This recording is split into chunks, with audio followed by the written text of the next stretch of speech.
আসসালামু আলাইকুম, সবাই কেমন আছেন? আজকে সবজি খিচুড়ি রান্না বান্না চলছে।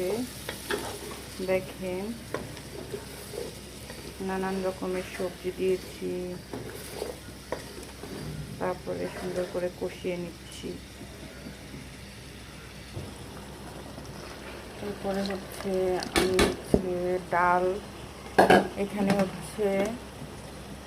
3 ধরনের ডাল ইউজ করেছি, সেগুলো সবজির সাথে সুন্দর করে মিক্সড করে নিচ্ছি। এটা দেখেন, রাঁধুনি খিচুড়ি মিক্সড, এটা আমি দিয়ে দিব।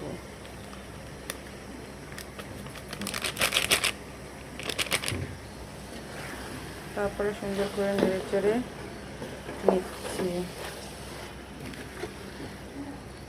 লুক, দেখেন কত সুন্দর হয়েছে, সব মিক্স করে নিয়েছি। ঢাকনা দিয়ে দিলাম।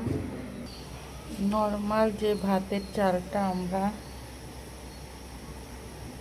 খেয়ে থাকি, সেটাই আমি খিচুড়িতে ইউজ করব। চালটা দেওয়ার পরে একটু নেড়ে মিক্সড করে নিচ্ছি। এরপরে আমি গরম পানি ইউজ করতেছি।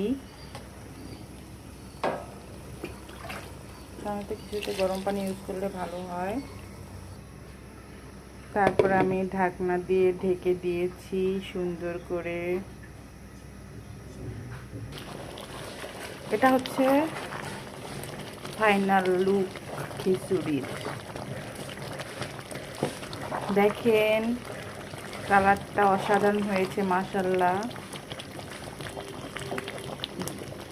এইটুকুই শেয়ার করলাম। পাশে থাকবেন। আল্লাহ হাফেজ।